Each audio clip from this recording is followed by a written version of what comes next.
Have you ever felt like you're living a life that isn't truly yours? Take a moment to look at yourself. Look deeply. Are you really living the life you desire, or are you playing a role that others have written for you? Carl Jung, one of the most revolutionary thinkers in the history of psychology, posed an uncomfortable but necessary question. When was the last time you chose yourself? Not out of convenience, not out of fear of loneliness, but as a profound act of self-love. Think about it for a moment. In a world that constantly bombards you with messages about how you should be, what you should seek, and how you should love, choosing yourself has become an almost rebellious act. And yet, Jung showed us that it's precisely in this choice where our true freedom resides. Your vision will become clear only when you can look into your heart. Who looks outside dreams, who looks inside awakens. These words from Jung resonate today more strongly than ever. In a society obsessed with appearances, with the superficial, with external validation, looking within is a revolutionary act. When you were a child, you probably had a natural connection with your true self. You knew what you liked, what made you feel alive, but over time, that connection weakened. The expectations of your parents, your teachers, your friends began to weigh more than your own desires. And so, little by little, you lost touch with your essence. Jung understood this perfectly. He knew that life's greatest challenge wasn't conquering the external world, but recovering that connection with our inner world, with what he called the self. And in this process of reconnection, we discover a fundamental truth. We cannot truly love others until we learn to love ourselves completely. But what does it really mean to love yourself? We're not talking about narcissism or selfishness. The self-love that Jung described is much deeper. It's the recognition and acceptance of all our parts, even those we prefer to keep in the shadow.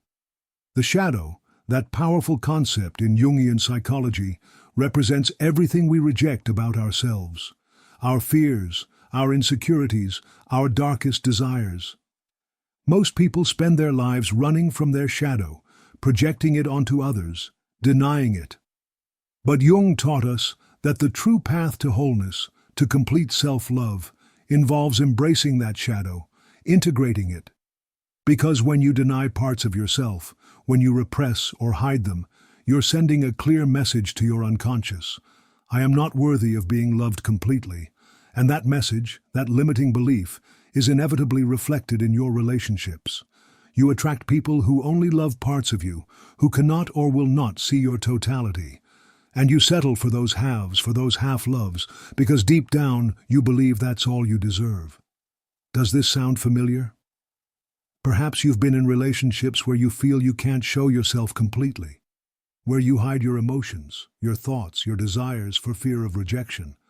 Or maybe you've attracted partners who only value certain aspects of you, while criticizing or ignoring others. This is not a coincidence. It's a direct reflection of your relationship with yourself. Jung explained it clearly. What you deny submits you.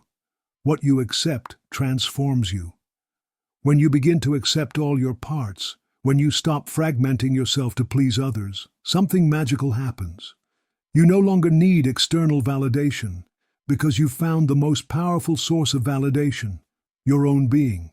And it's then that your relationships begin to transform. You no longer look for someone to complete your emptiness, because you've learned to fill yourself. You no longer tolerate half-loves, because you've experienced complete love with yourself. And this isn't abstract theory, it's a psychological reality that Jung observed again and again in his practice.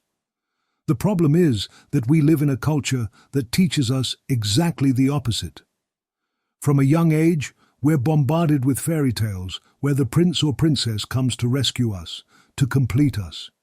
We grow up with the idea that we need another person to be happy, to feel fulfilled.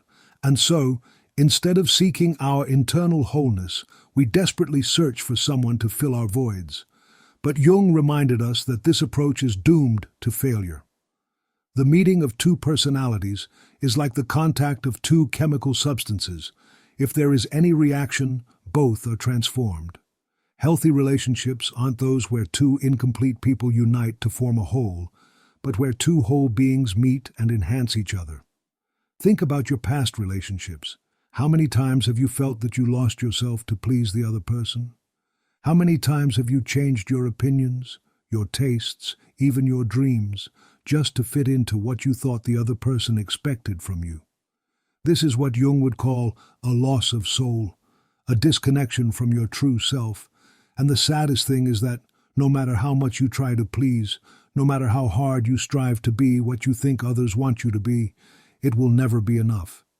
Because authenticity is like a magnet for kindred souls, while falsehood only attracts superficial and unsatisfying relationships. Acceptance of oneself is the essence of the moral problem and the epitome of a whole outlook on life. Jung understood that the true ethical challenge isn't fulfilling social expectations, but being true to your own essence. And when you begin this journey of authenticity, the universe responds in surprising ways. Suddenly, you begin to attract people who resonate with your truth, who appreciate your totality. Not because you're actively seeking these connections, but because you've elevated your energetic frequency. You've stopped operating from scarcity and begun to radiate fullness.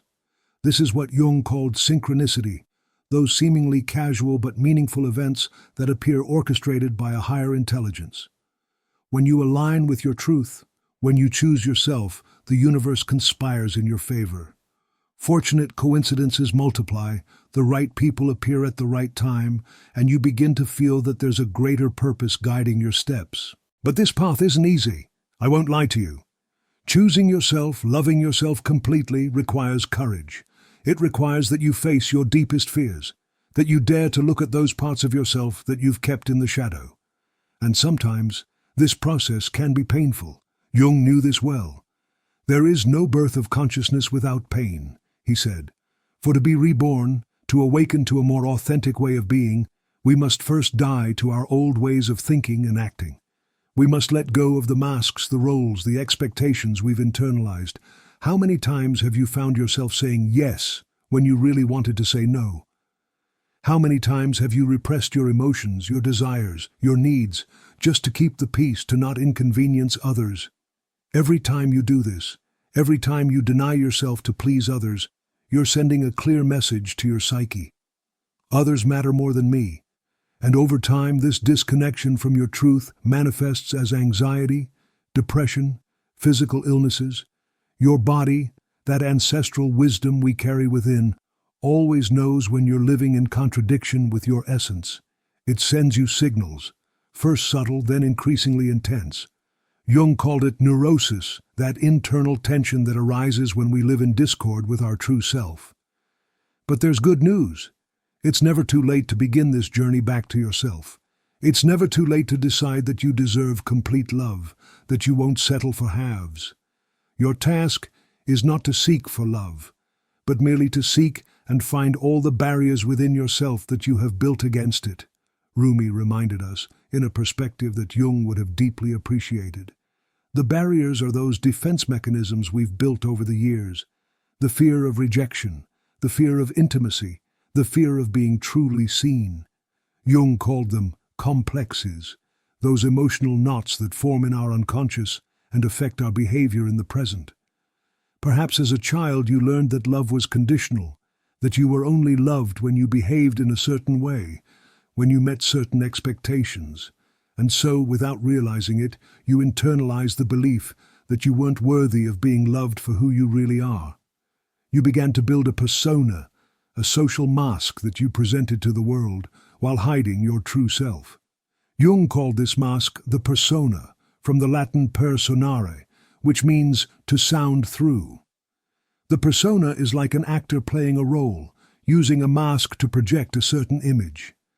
And while we all need some degree of social adaptation, the problem arises when we identify so much with the mask that we forget who we really are beneath it. The persona is that which in reality one is not, but which oneself as well as others think one is. This distinction is crucial, because as long as we continue to confuse our mask with our authentic self, we'll continue to attract superficial relationships based on appearances and expectations, not genuine connection. The path to self-love, to the psychological integrity that Jung promoted, begins with an act of courage, removing your mask, allowing yourself to be vulnerable, authentic, human. It's not easy. In fact, it can be terrifying, because the mask has protected you for so long that the idea of living without it can seem impossible. What will happen if I show my true self? Will I be rejected? Will I be left alone? These fears are understandable, we've all felt them. But Jung reminded us that the real risk isn't in showing ourselves, but in hiding. What you deny submits you. What you accept transforms you. When you begin to accept all your parts, even those you consider imperfect or unacceptable, something extraordinary happens. Instead of feeling more vulnerable, you feel stronger, because you no longer have anything to hide, nothing to defend. You've found that immovable core of self-acceptance that no one can take away from you. And from that place of self-acceptance, from that complete and unconditional self-love, your relationships transform. You no longer tolerate behaviors you once allowed. You no longer settle for crumbs of affection when you know you deserve the whole feast. You no longer desperately seek the approval of others because you've found the only approval that really matters, your own. He who looks outside dreams. He who looks inside awakens. This phrase from Jung invites us to deep introspection, because society constantly pushes us to look outside, to seek happiness in possessions, in achievements, in external recognition. But the true transformation, the true awakening, occurs when we dare to look within. What will you find when you look within yourself? Probably a mixture of light and shadow, of strengths and weaknesses, of certainties and doubts. And that's okay. That's being human. Jung taught us that integrity isn't about being perfect, but about being complete, about accepting our totality, our contradictions, our humanity. I do not become who I am by seeking my own good, but by seeking the good of others, not in isolation, but in community. This apparent Jungian paradox contains a profound truth. Authentic self-love doesn't isolate us from others, it connects us more deeply. Because when we love ourselves completely, when we integrate all our parts, we become more empathetic, more compassionate, more capable of seeing and accepting others in their totality. Think about those relationships that truly nourish you, that make you feel seen and valued. Aren't they those where you can be yourself, without filters, without masks? Aren't they those where you feel that the other person accepts you completely, with your lights and your shadows? This is what Jung would call a relationship of mutual individuation, where two beings who are on their own path of growth meet and enhance each other. But to attract these relationships, you must first become that kind of person for yourself. You must treat yourself with the same acceptance, the same respect, the same compassion that you wish to receive from others. The behavior we seek in others, we ourselves are unable to show. The critic within you must be silenced. Jung reminds us that the way we talk to ourselves sets the standard for how we allow others to talk to us. Are you kind to yourself when you make a mistake, or do you sink into destructive self-criticism? Do you celebrate your achievements, or do you obsessively focus on your failures? Do you treat yourself with patience and understanding, or do you demand an unattainable perfection from yourself? The way you answer these questions reveals a lot about your ability to attract and maintain healthy relationships. Jung understood that the relationship with yourself is the foundation of all your other relationships. If you treat yourself harshly, you'll attract people who treat you harshly. If you deny yourself unconditional love, you'll attract people who also deny it to you. If you only accept parts of yourself, you'll attract people who only love parts of you. But when you begin to treat yourself with love, with respect, with total acceptance, something extraordinary happens. People who can't offer you that same level of love begin to disappear from your life. Not because you actively reject them, but because there's no energetic resonance. Your frequency has changed, and only those who vibrate at a similar frequency can remain in your orbit. This is what Jung would call the law of psychological attraction. It's not magic or magical thinking, it's deep psychology. We project onto others our own unconscious beliefs about what we deserve. And when those beliefs change, when we begin to believe that we deserve complete love and not halves, our projections also change. Until the unconscious becomes conscious, it will direct your life, and you will call it fate. This powerful phrase from Jung reminds us that as long as we aren't aware of our patterns, our limiting beliefs, our emotional wounds, we'll continue to repeat the same scenarios over and over again. And the most tragic thing is that we'll blame fate, bad luck, others, without recognizing that we ourselves are the creators of our reality. How many times have you found yourself in the same painful situation with different people but identical patterns? How many times have you wondered why you keep attracting the same type of partners, friendships, bosses? Jung would tell us it's not a coincidence. It's your unconscious manifesting in your external reality, seeking to be recognized, integrated, healed. The first step to changing these patterns is to make them conscious. To observe them without judgment, with curiosity, with compassion. To ask yourself, what is this situation showing me about myself? What unconscious belief am I projecting? What part of me is seeking to be recognized and loved? Jung called this process shadow work. It's deep work, sometimes uncomfortable, but incredibly liberating. Because when you start to see your patterns, when you start to understand your projections, you have the power to change them. You're no longer a victim of your unconscious. You become a conscious collaborator in your own evolution. And it's in this inner work that we find the key to not accepting halves in our relationships. Because when you've made peace with your shadow, when you've integrated all your parts, you no longer need others to complete you. You present yourself to the world as a whole being, complete in itself, seeking connections that expand your being, not fill your voids. The meeting of two personalities is like the contact of two chemical substances. If there is any reaction, both are transformed. Jung understood that true relationships transform us. They don't leave us the same. They take us to a deeper level of self-knowledge, of growth. But this transformation is only possible when both people are willing to see themselves completely, to show themselves completely, to love themselves completely. Have you ever experienced that feeling of being with someone who really sees you, who seems to understand parts of you that you hadn't even recognized yourself? That's the magic of deep relationships. They not only reflect who we are, but who we can become. They show us possibilities that we might not even have imagined. But here comes the crucial part. To attract these transformative relationships, you must be willing to do the inner work first. You must be willing to face your fears, to integrate your shadow, to love yourself unconditionally. You can't skip these steps and expect someone else to do it for you.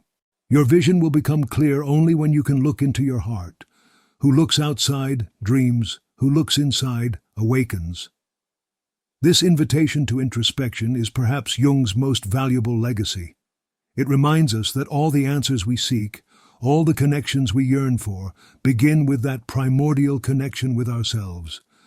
When you look at yourself with honesty, when you accept yourself with compassion, when you love yourself completely, you're sending a clear message to the universe. I will not settle for less than what I deserve. And the universe, that higher intelligence that Jung intuited in his studies on synchronicity, responds accordingly. People begin to appear in your life who resonate with your truth, who appreciate your authenticity, who celebrate your totality. Not because you're actively seeking these connections, but because you've become a magnet for them through your own inner work. Jung explained it this way: what you deny submits you, what you accept transforms you. When you accept all your parts, even those that society has taught you to reject, you transform yourself. You become a more complete, more authentic version of yourself.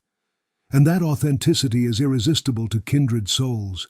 But beware, this doesn't mean the path is simple.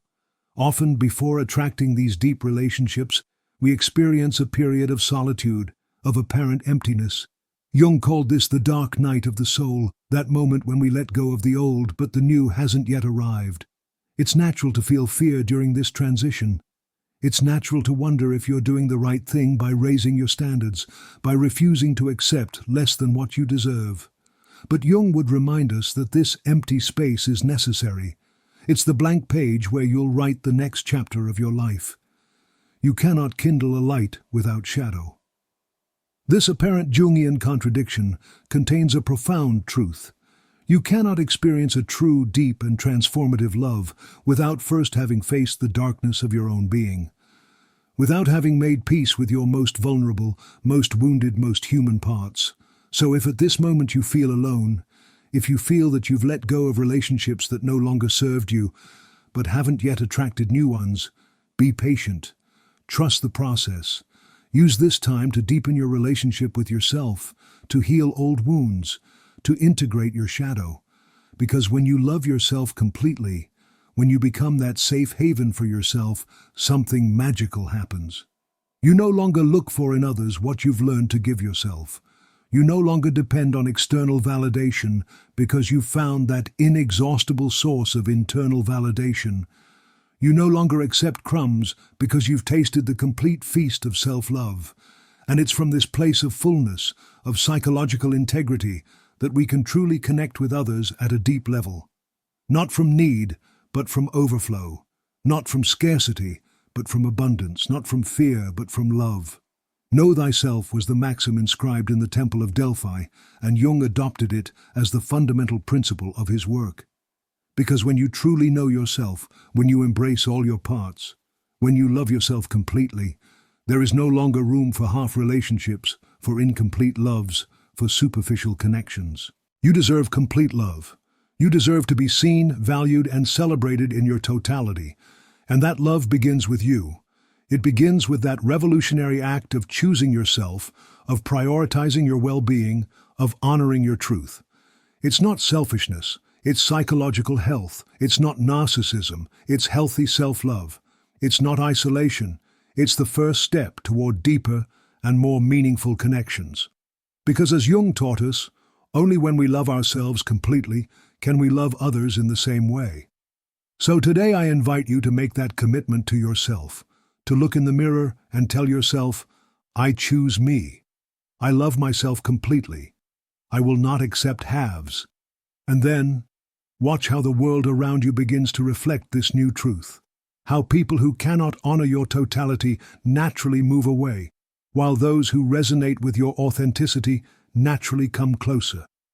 This is what Jung would call individuation, that process of becoming who you really are, of integrating all your parts, of realizing your unique potential. And although it's a path that only you can walk, you're not alone. Millions of souls are awakening to this same truth. They're choosing themselves. They're refusing to accept less than what they deserve. You're part of this collective awakening. You're part of this evolution of consciousness that Jung anticipated. And every time you choose yourself, every time you refuse to accept halves, you're contributing to this global transformation. He who looks outside dreams. He who looks inside awakens. It's time to wake up. It's time to look within and discover that treasure that has always been there. Your authentic self, complete, worthy of total love. Don't settle for less. Don't accept crumbs when you deserve the whole feast. Don't let anyone love you halfway when you are worthy of complete love. As Jung would say, be who you were meant to be, and you will set the world on fire. If this message resonated with you, if you felt that spark of recognition within you, share it with someone you think needs to hear it. Sometimes, a few words can be the seed of a profound transformation, and you never know who's waiting for exactly what you have to offer. Remember, loving yourself completely isn't a destination. It's a journey of self-discovery, of self-acceptance, of self-compassion. And although there will be challenges along the way, although there will be moments of doubt and fear, the reward is immense. Because when you love yourself completely, when you refuse to accept halves, you become a magnet for authentic love, for deep connections, for the full life you've always deserved. So today, right now, make that commitment to yourself. Look in the mirror and tell yourself, I choose me. I love myself completely. I will not accept halves. And then, watch how your life begins to transform, how your relationships begin to reflect this new truth, how your external reality begins to align with your inner world. Because as Jung taught us, what you deny submits you, what you accept transforms you. And you, my friend, are ready for that transformation. You're ready to love yourself completely. You're ready to never accept halves again. If this video has impacted you in any way, don't hesitate to leave a comment sharing your experience. What part of your life have you been accepting halves in? What steps are you taking to love yourself completely? Your story could be exactly what someone else needs to hear today. Don't forget to subscribe to this channel and turn on notifications so you don't miss future videos like this one. Together, we're creating a community of people committed to their personal growth, to their authenticity, to their inner power. And remember, the journey of 1,000 miles begins with a single step. And that step is the decision to choose yourself, to love yourself completely, to not settle for less than what you deserve. As Carl Jung would say, your vision will become clear only when you can look into your own heart. Who looks outside, dreams. Who looks inside, awakens. It's time to wake up. It's time to shine with your most authentic light. It's time to love yourself completely and not accept halves. The world is waiting for the most authentic version of you. And that version begins now, with this decision, with this commitment to yourself. Thank you for being here, for dedicating this time to your personal growth, to your conscious evolution. I'll see you in the next video, always remembering the wise words of Jung. I am not what happened to me. I am what I choose to become.